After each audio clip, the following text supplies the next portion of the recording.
Right, I wasn't expecting this to come round so quick, but I'm starting to get a clunking sound when I'm going over uneven surfaces. So I've got my glamorous assistant Adam here, with his hands on the roof rails. He's going to shake the car. You hear that noise? Well, that's the sound of the drop link.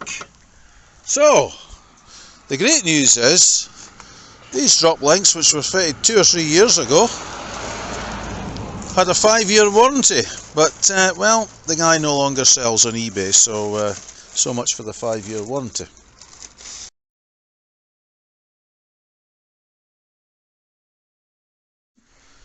Well, it's now Friday afternoon, meant to be the last day of decent weather, so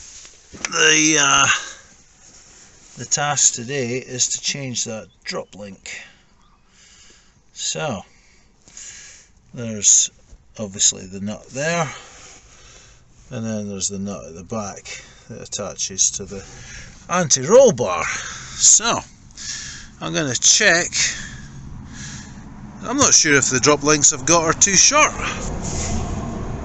but anyway, we'll find out.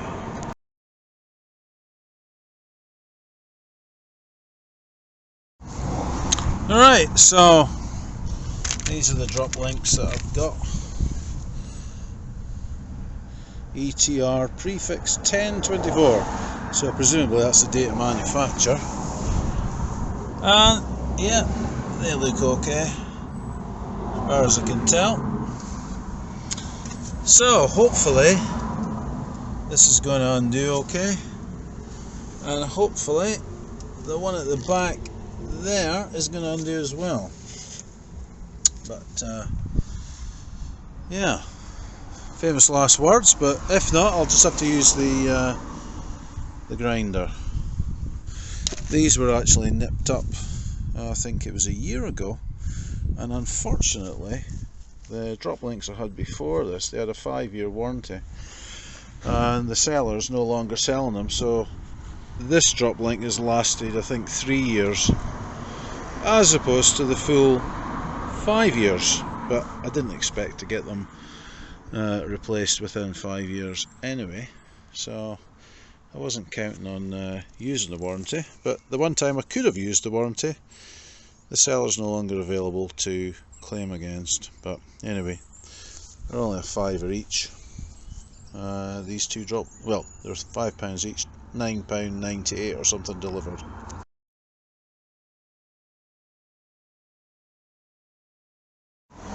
Well, that's the first time for me. The nut came off, and the nut came off, no problem at all. So probably because they've only been on for 3 years. But yeah, these things usually have to be cut off up here, but not this time. So need to get the drop link out and the new one in.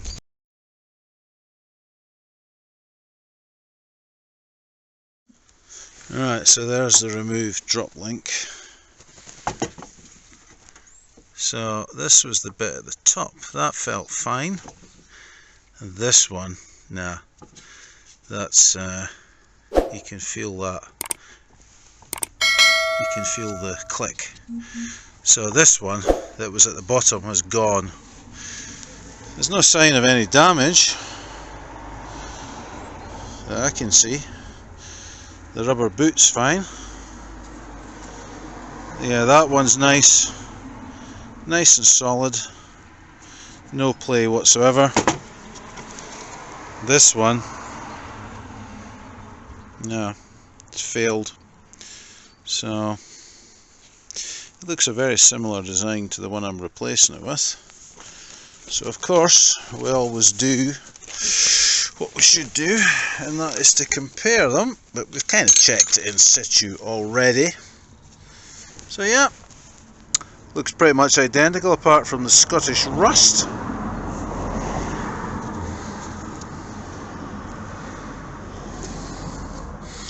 Yeah, I don't know why that one failed so quickly, but yeah, you won't probably able to feel that or see it, but there is play just pushing it like that. So the new one's going to go in. I'm going to probably insert it at the top first, and then I'm going to use, I've done a video on this before, I'm going to put a bar in there and just basically pry down the anti-roll bar until I can get the threaded part in.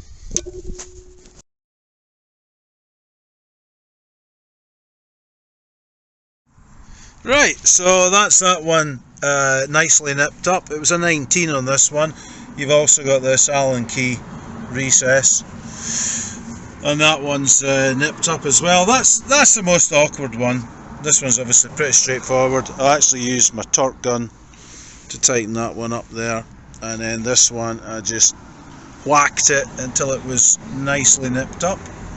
Gonna have to get a bit of oil or something on these on the control arm over the summer, I guess, but this is just normal condition after a Scottish winter with all the salt on the roads. So that's that. So pretty much, literally, you can probably do this if you can get the nuts off 15-20 minutes tops. I've not been in any rush. If you were like trying to break records, you could probably do it as soon as you take the wheel off. You could probably do it in 5 minutes. The only fiddling about that you'll really have is getting that the anti-roll bar down far enough. But what I noticed was, when I used this jack stand, you could get it down and then it would actually kind of lock it in place there. So that might help you. But if you're putting this on first, you want to get that one down, you need to lower the anti-roll bar down here, and then if you're going to put that on first, you're obviously going to have to lower it down and then fiddle about till you can get that through the hole there. But very straightforward, simple job, and something you would expect to do every 60,000 miles or less on a Ceed. They seem to be famous for drop links going, but when they're a £5 each, it's not as if it's breaking the bank. So get the wheel back on and get the jack out.